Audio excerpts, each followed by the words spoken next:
Welcome back to another video of Liberalization, Privatization, Globalization. This is me, Ambika. ये हमारा chapter 3 है और ये इसका थर्ड पार्ट है. तो आज हम डिस्कस करेंगे अपना टैक्स रिफॉर्म. सबसे पहले तो जानते हैं कि हम टैक्स क्या होता है. Tax is a compulsory payment which is imposed by government to the general public. ये हम लोगों को गवर्नमेंट को ये कंपल्सरी पेमेंट होती है जो हम लोगों को गवर्नमेंट को देनी होती है. अब ये टू टाइप्स की होती है. One is direct tax and another is indirect tax. Direct tax क्या होता है? डायरेक्ट टैक्स होता है जो हमें इनकम पे देना पड़ता है. और इनडायरेक्ट टैक्स क्या होता है? Imposed on sale of goods and services. जो गुड्स एंड सर्विसेज पे जो टैक्स लगता है दैट इज़ इनडायरेक्ट टैक्स. अब हम एग्जांपल डिस्कस करते हैं इसके. जैसे डायरेक्ट टैक्स का एग्जांपल है income tax. Income tax means जो हमें इनकम पे देना पड़ता है. कॉर्पोरेट टैक्स जो कंपनी को जो प्रॉफिट होता है उस पर देते हैं. अब इनडायरेक्ट टैक्स हमने पढ़ा था कि जो sale of goods and services होता है, जो भी हम गुड्स की चाहे प्रोडक्शन हो रही है, सेल्स हो रही हैं, उन पे जो हम टैक्स देते हैं that is called goods and services tax. ये हमारा 1 जुलाई से स्टार्ट हुआ था, 1 जुलाई 2017 से. और जो बर्डन जो होता है हमारा डायरेक्ट टैक्स का, हम उसको शिफ्ट नहीं कर सकते हैं, वो हमें पे करना पड़ता है because it's a compulsory payment. और जो हमारा इनडायरेक्ट टैक्स है, इसका बर्डन जो है वो शिफ्ट हो सकता है, या तो परचेज़र पे हो सकता है जो ले रहा है, और जो सेलर है जो बेच रहा है. तो मीन्स इसमें जो है इनडायरेक्ट टैक्स में आप बर्डन जो है वो शिफ्ट कर सकते हैं. आता है हमारा टैक्स रिफॉर्म क्या होता है, इसका मीनिंग क्या होता है. Reforms in governments taxation and public expenditure policies which are known as fiscal policy. मतलब जो हमारा टैक्स रिफॉर्म जो होता है उसको हम फिस्कल पॉलिसी भी कहते हैं. अब गवर्नमेंट जो है वो अपने टैक्सेशन में चेंजेस कर रही है, उसमें सुधार ला रही है, और जो पब्लिक एक्सपेंडिचर है उनकी पॉलिसी को चेंज कर रही है. That is called fiscal policy. अब याद है कि पब्लिक एक्सपेंडिचर क्या होता है. पब्लिक एक्सपेंडिचर का मतलब होता है कि गवर्नमेंट जो एक्सपेंडिचर कर रही है, जैसे पेंशन देती है, सिक्योरिटी हो गई और इंफ्रास्ट्रक्चर हो गया, इन सब पे जो भी वो खर्चे करती है that is called public expenditure. फिर आता है कि उसने टैक्सेशंस में कहाँ कहाँ रिफॉर्म करे थे, उसको हम देखते हैं. Reduction in direct taxes. सबसे पहले तो उसने डायरेक्ट टैक्स में रिडक्शन करी. जैसे कि अब हमारा इनकम ऑफ इंडिविजुअल है या प्रॉफिट्स ऑफ कंपनीज़ हैं, उन पे जो टैक्स रेट्स जो थे वो बहुत ज़्यादा थे. तो लोग बचते थे कि यार हम टैक्स क्यों दें, हम इतना मेहनत करते हैं, इतना हम अपना गवर्नमेंट को टैक्स देके वो पैसा क्यों गवाएं. तब क्या हुआ, जब गवर्नमेंट ने टैक्स रेट्स को कम कर दिए, तब लोगों ने कहा कि अब जब गवर्नमेंट ने टैक्स रेट कम कर दिए हैं तो काम करते हैं हम टैक्स पे कर देते हैं. तो उसके बाद टैक्स को पे करने के बाद जो भी हमारी इनकम है, फिर वो वॉलेंट्री डिस्क्लोजर करने लगे. मीन्स अब उनको डर नहीं रहा अपनी इनकम को, ये नहीं था कि अब हम है अपनी इनकम छुपानी है, हमने टैक्स नहीं पे किया. उनका हमने तो अपनी टैक्स पे कर चुके अब, तो अब हमें क्या डर है. तो वो इनकम को शो करने लगे. फिर उसके बाद उन्होंने देखा कि जब हमारे पास पैसा है, ऐसे ही पड़ा है, तो इसको हम क्या करते हैं, सेव कर लेते हैं अपना. हमारी तो पैसा है, हमें इंटरेस्ट मिलेगा इस पर. तो इसका ये फ़ायदा हुआ, लोग की सेविंग हो गई, लोग डिस्क्लोजर करने लगे अपनी इनकम को. फिर आता है रिफॉर्म इन इनडायरेक्ट टैक्सेस. जो डायरेक्ट टैक्स था उसको तो कम कर दिया, और जो हमारा इनडायरेक्ट टैक्स था उसमें क्या है, रिफॉर्म लेके आए, उसमें सुधार लेके आए. क्या पहले क्या था कि मीन्स हमें बहुत सारे टैक्सेस पे करने पड़ते थे. जैसे कि सेल टैक्स है, कहीं पे सर्विस टैक्स पे करना है, वैल्यू एडेड टैक्स है, बहुत सारे टैक्सेस थे. तो इससे हमारा प्रोडक्शन पे, परचेजिंग पावर पे बहुत ज़्यादा इफेक्ट पड़ता था. बहुत कम लोग, कहीं पे प्रोडक्शन कम होती थी, कहीं पे लोग खरीदना प्रेफर नहीं करते थे क्योंकि टैक्स रेट जगह जगह टैक्स थे. और कहीं पे क्या था, टैक्स रेट भी ज़्यादा थे. जैसे कहीं पे डिफरेंट थे, कहीं पे 12% देना पड़ रहा है, कहीं पे 15% देना पड़ रहा है. तो इससे भी हमारा क्या है कि जो गुड्स है, सर्विसेज है, उनकी प्रोडक्शन पे बहुत ज़्यादा इफेक्ट पड़ा था.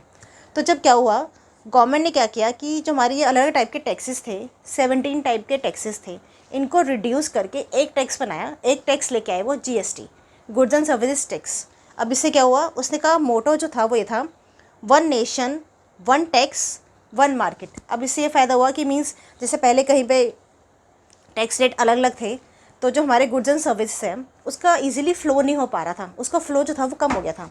अब जब हमारा टैक्स रेट कम हो गया और एक ही टैक्स देना पड़ा हमें, तो उसकी वजह से क्या है, ईजिली मार्केट में फ़्लो होने लग गया हमारे गुड्स एंड सर्विसेज का. थर्ड पॉइंट आता है हमारा सिंप्लीफिकेशन ऑफ प्रोसेस. अब सिंप्लीफिकेशन ऑफ प्रोसेस क्या होता है, इसमें यह था कि जो हमारा जो टैक्स पेइंग प्रोसीजर था, मतलब जो टैक्स पे करने का जो सिस्टम जो था, उसको हमने क्या किया, सिंपल बना दिया, ताकि लोगों को टैक्स पे करने में कोई प्रॉब्लम ना हो. फिर आता है हमारा फॉरेन एक्सचेंज रिफॉर्म. अब फॉरेन एक्सचेंज रिफॉर्म में क्या, फॉरेन में इसमें क्या सुधार लाया गया था, डीवैल्यूएशन ऑफ रुपी. अब हम देखते हैं कि डीवैल्यूएशन का मीनिंग क्या होता है।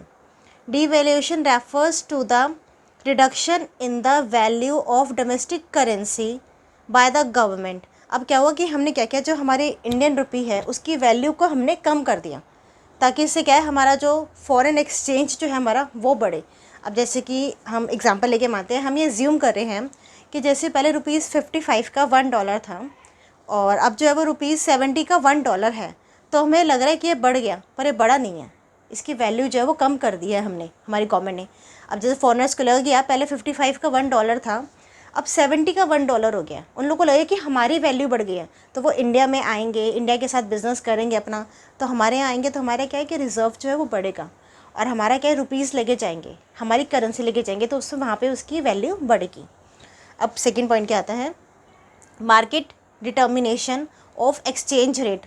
अब रुपी की क्या वैल्यू होनी चाहिए, it is not in the hand of government. अभी गवर्नमेंट के हैंड में नहीं था, बल्कि it's depend on the market forces of demand and supply. अब मार्केट डिसाइड करेगी कि हमारी जो इंडियन रुपी है उसकी क्या वैल्यू होगी in terms of foreign exchange. अब हमारी मार्केट डिसाइड करेगी, गवर्नमेंट डिसाइड नहीं करेगी कि हमारी इंडियन रुपीज़ की क्या वैल्यू होनी चाहिए।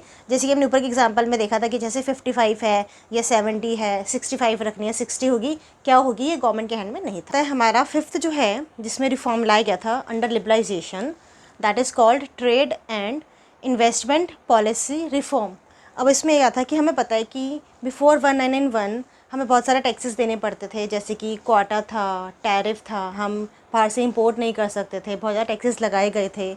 तो इससे क्या होता है कि जो हमारी एफिशिएंसी है और जो कंपटीशन तो था हमारी डोमेस्टिक इंडस्ट्रीज़ का, हम बहुत पीछे हो गए थे क्योंकि हम इंपोर्ट नहीं कर सकते थे बाहर से, बाहर के साथ तो हमारा ट्रेड बंद हो गया था। तो इससे क्या हुआ, हमारी जो इकोनॉमी की जो ग्रोथ जो थी वो बहुत स्लो हो गई थी। तो अब इसमें हमारा ट्रेड है वो आगे बढ़े, तो उससे रिलेटेड जो रिफॉर्म लाया गया था वो था कि removal of quantitative restrictions on imports and exports. Means हम कितना एक्सपोर्ट कर सकते हैं और हम बाहर से कितना इंपोर्ट कर सकते हैं, जितने भी गुड्स, उस पर जो भी रिस्ट्रिक्शंस थी उसको हटा दिया गया। सेकेंड आता है removal of export duties. Means अगर हमारा सामान जो है वो बाहर जा रहा है तो उस पर जो टैक्स लग रहा है उसको हटा दिया गया। रिडक्शन इन इम्पोर्ट ड्यूटीज़, बाहर से जो सामान आ रहा है उस पर जो टैक्स लगता था उसको कम कर दिया गया। Relaxation in import licensings, import licence में रिलैक्स दे दिया, it is not industrial licences. अब इसमें क्या था कि the import licensing system was abolished, उसको ख़त्म कर दिया गया कि अब आपको बाहर से कुछ भी सामान मंगवाना है तो उसके लिए लाइसेंस लेने की जरूरत नहीं है। लेकिन जो हैज़ार्डियस थे, जो डेंजरस केमिकल्स थे या जो एनवायरनमेंट को लेके थे, उनको छोड़ के उनके लिए आपको इम्पोर्ट लाइसेंस की ज़रूरत पड़ती थी। इससे क्या हुआ कि बीन्स अब हमारी डोमेस्टिक इंडस्ट्रीज़ को पता है कि अगर हमें बाहर से कुछ सामान मंगवाना है तो उसके लिए लाइसेंस की ज़रूरत नहीं है, तो उन्होंने रॉ मटेरियल को मंगवाना शुरू कर दिया बेटर प्राइसेस पे। तो इससे क्या हुआ कि हमारी एफिशिएंसी बढ़ी और हमारा क्या हुआ, बहुत ज़्यादा कंपटीशन भी आया हमारे सेक्टर में। तो हमने अपने लिबरलाइजेशन के अंदर जो हमने 5 रिफॉर्म्स जो पढ़े हैं, इंडस्ट्रियल सेक्टर पढ़ा है, फाइनेंशियल सेक्टर पढ़ा है, टैक्स पॉलिसी रिफॉर्म पढ़ा है, फॉरेन एक्सचेंज रिफॉर्म पढ़ा है, trade and investment policy reform पढ़ा है। अब जो हमारी नेक्स्ट वीडियो है उसमें हम डिस्कस करेंगे अपना प्राइवेटाइजेशन को। तो मीन्स मैंने आपको जो भी नोट्स आज जो भी पढ़ाया है, इन सब के नोट्स का लिंक जो है वो डिस्क्रिप्शन में है। और आपकी कोई डाउट है, कोई क्वेरी है, आप कमेंट सेक्शन में कमेंट कीजिए। अगर आपको मेरी वीडियो अच्छा लगी तो प्लीज़ लाइक करें, शेयर करें, कमेंट करें। Thank you for watching my video.